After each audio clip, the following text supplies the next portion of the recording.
Hey guys, my name is Isabella. Welcome to my channel.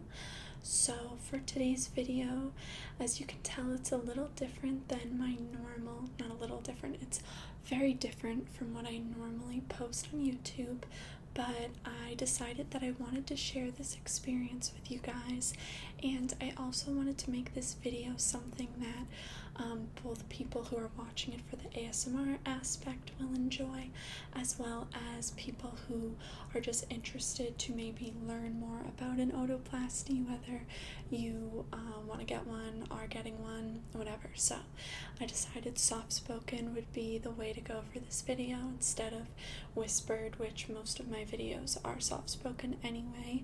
But yeah, so I'm going to get into the details of kind of like why I decided to get this procedure done, just the prep, the procedure itself, the recovery, and if there are any questions that you do have about the procedure, comment them down below and I'll definitely respond and answer them for you, because there's a lot of information I want to cover in this video, so I feel like I'm going to end up leaving one or two things out here and there. So I feel like it's going to be a little all over the place just because I didn't really organize what I'm going to say, and I'm kind of just talking off the top of my head and trying to remember everything that I wanted to mention. So an otoplasty, for those who don't know, is when if your ears stick out, you can get a surgery done to make it so they no longer stick out, which you may have noticed in my thumbnail. A lot of people probably didn't even notice that my ears stick out, and maybe they did. It was just something that I personally didn't really like. I just would never wear my hair up, so I would always wear my hair down. You'll notice in all my previous videos I never wore my hair up, even like a style like pulled back like this I never would have done, because I just didn't like that you could see when my ears stuck out. I just didn't like how it looked. Also, this ear stuck out significantly more than this ear, and I'll insert a picture so you can see what I'm talking about. And I actually used to think that it was just the angle of the camera, like if I took a picture of myself, but I started to realize that naturally this ear just stuck out a lot more. And even the plastic surgeon I went to see, he was said during the surgery, he was like, did you realize like how different they were? I was like, I really didn't until recently. And so I decided probably about a little over a year ago is when I started kind of looking into this procedure, because I just always knew I didn't like how I looked with my hair up, but I never really looked in the mirror and tried to figure out why that is. So I kind of just looked in the mirror one day and was like, why do I not like how I look with my hair up?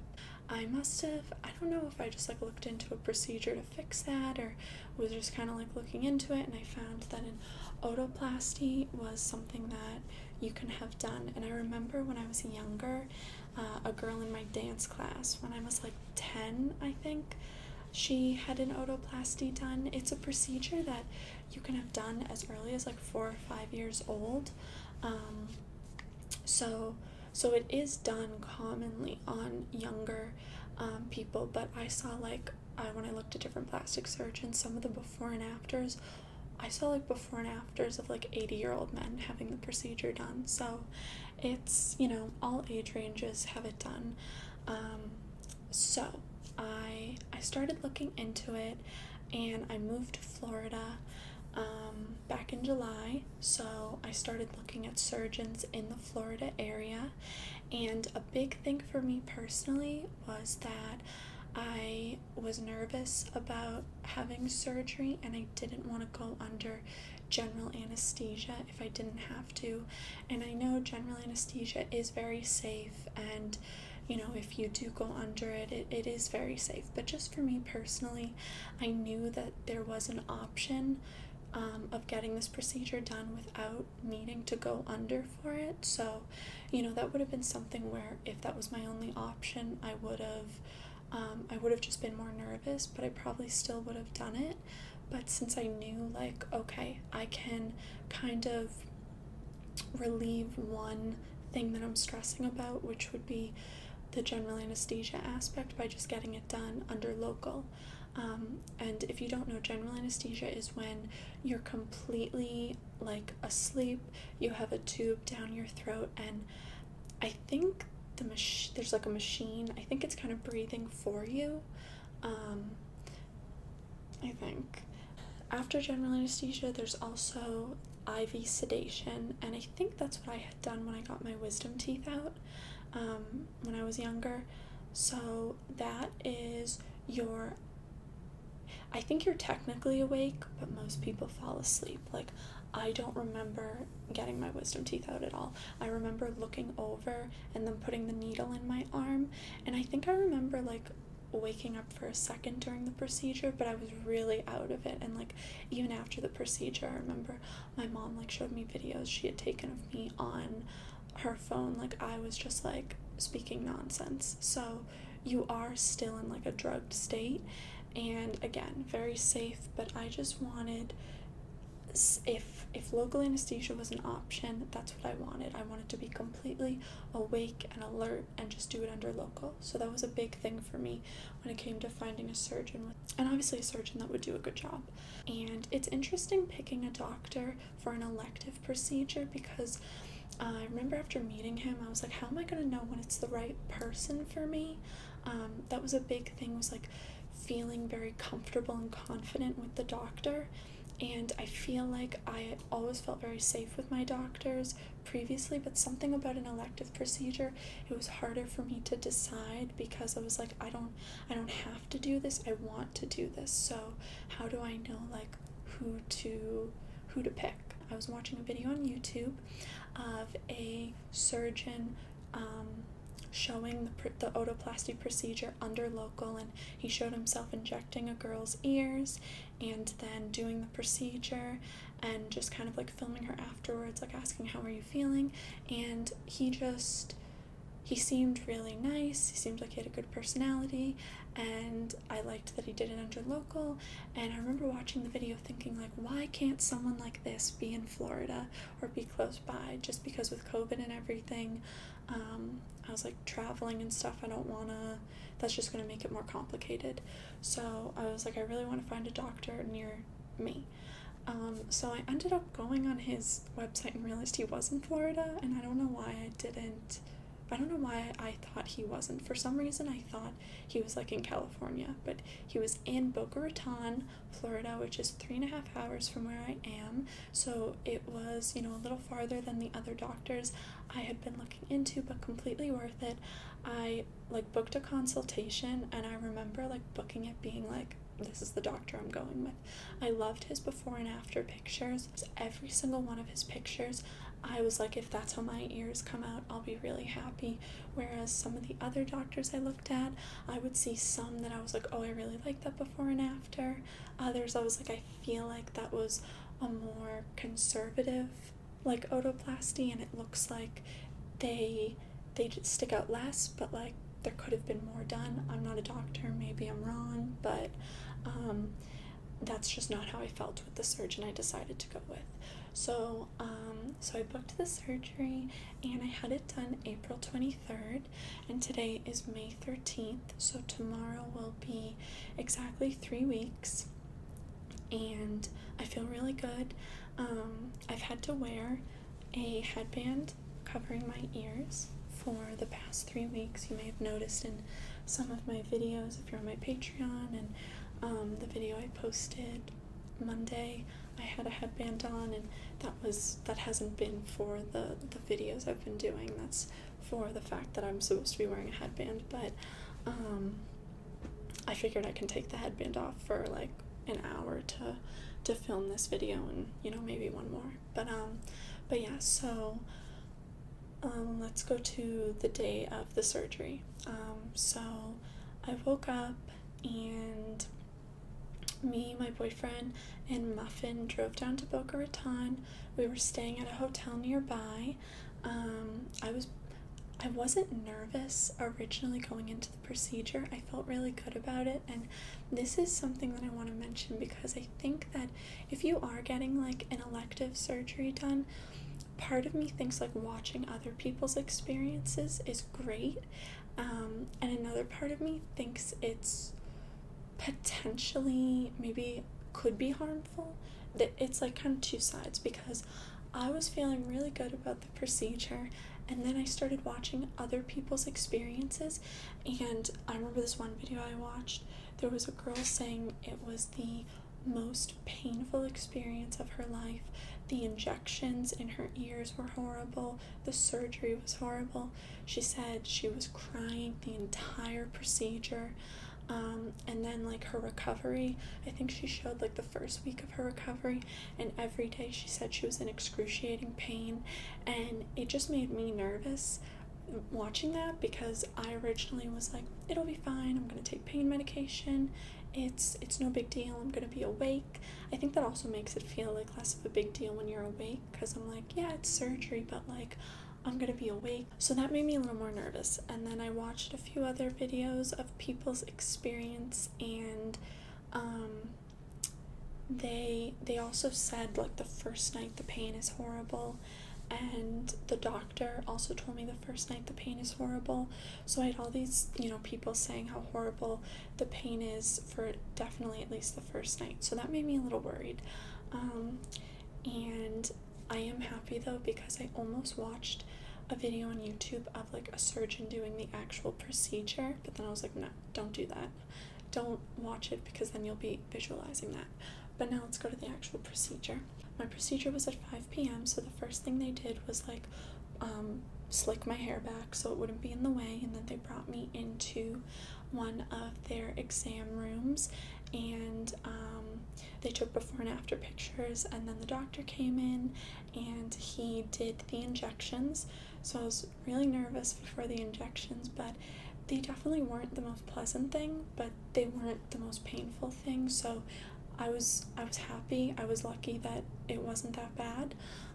And he also did say that he did 4 injections on each side, and then everything was numb, so he continued doing more than just 4 injections on each side, but I was already numb at that point, so I couldn't feel them. It was kind of weird though, because it felt like one of the injections was, I think, started up here, and it felt like the needle went all the way down to the bottom of my ear, and it wasn't like insanely painful, but it was like a really weird feeling.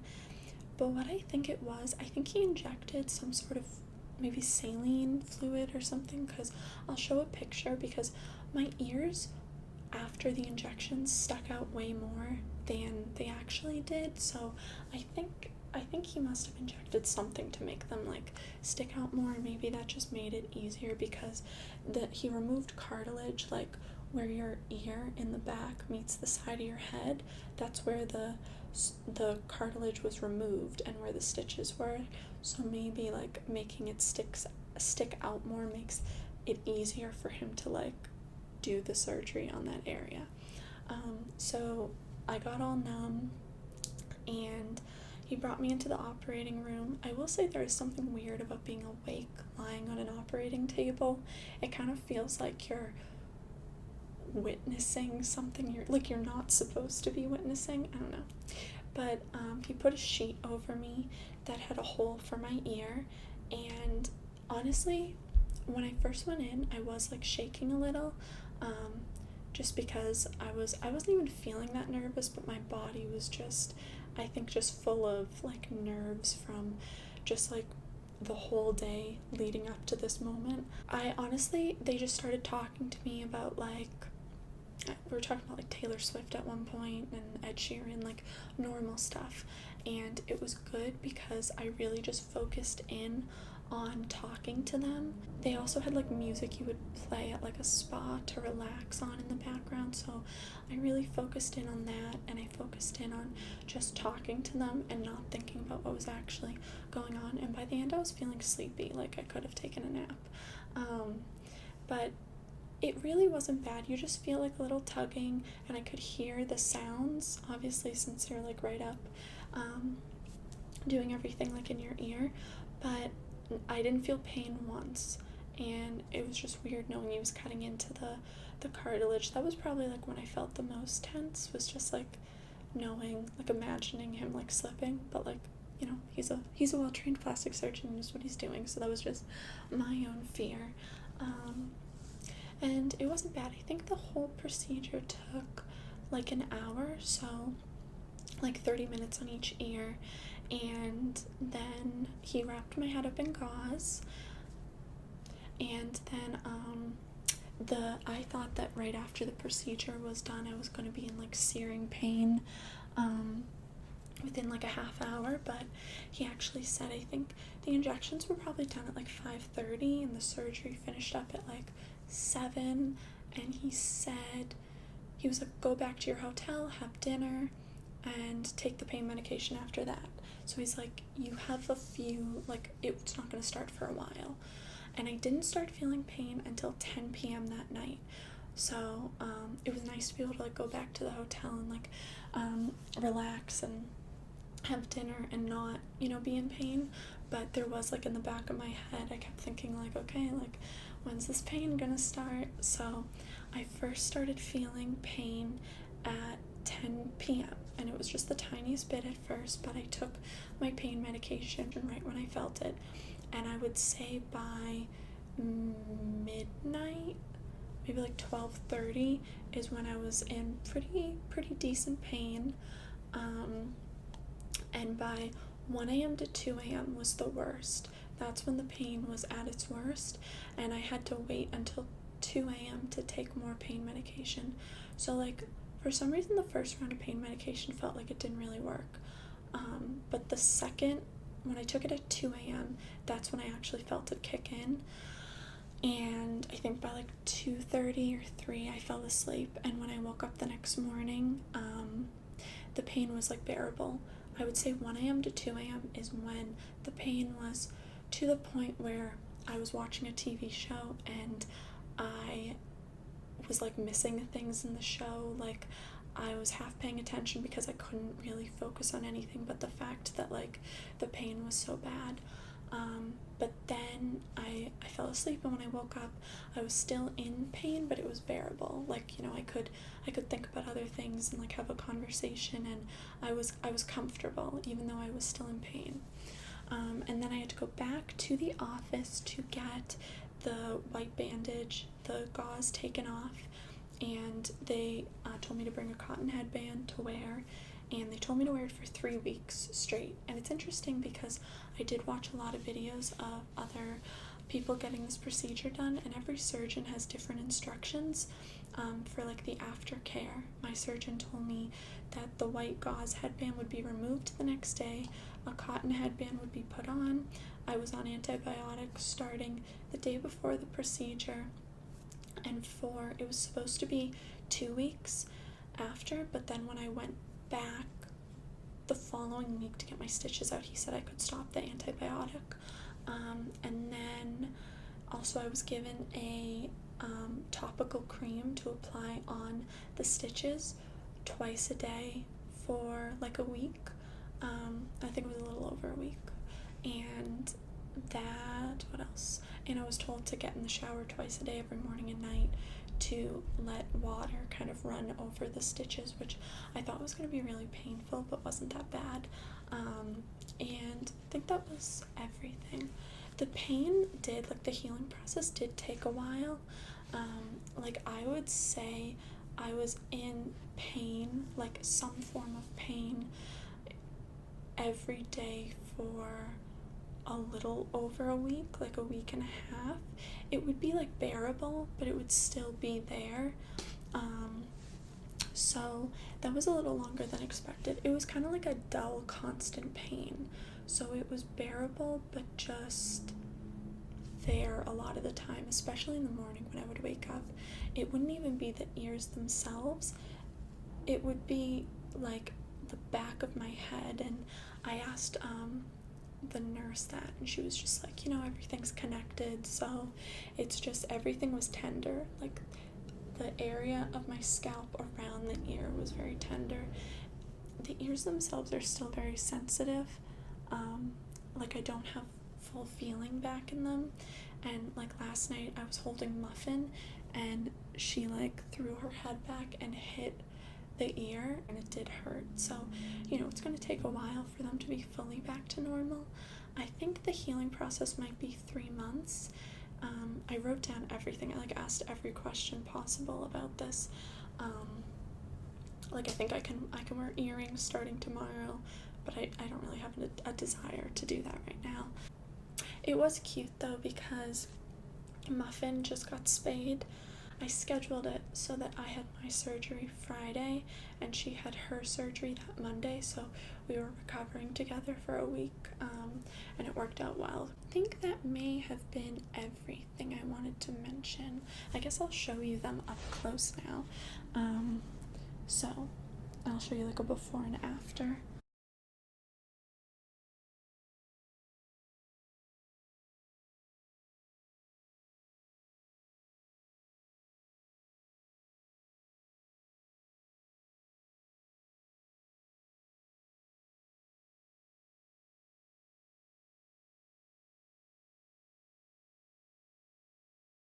So these are them now, and you can see like if I put it side by side with a picture before, you can see like they did stick out. You can also see how this ear stuck out more than this ear, and it's not the angle of the camera. I showed a couple other people the picture and they too were like, that's just the way you were holding the camera, but I promise you it's not. And I am really happy because they do look very symmetrical now. But so this ear I feel like looks pretty much healed at this point. I don't know if it is still swollen at all. This ear, if you are grossed out by swollen ears, don't look. This one, you can see it's still swollen. Like here, I think. Yeah, it's still tender here. But it definitely has gone down. I'll insert a picture of like the first, this was like after like 2 days of having the procedure done, and they were like, this one was so swollen. This one was never as bad. But it reminded me of like cauliflower ear. I actually asked when I was getting the stitches out if it was cauliflower ear, if that was like a potential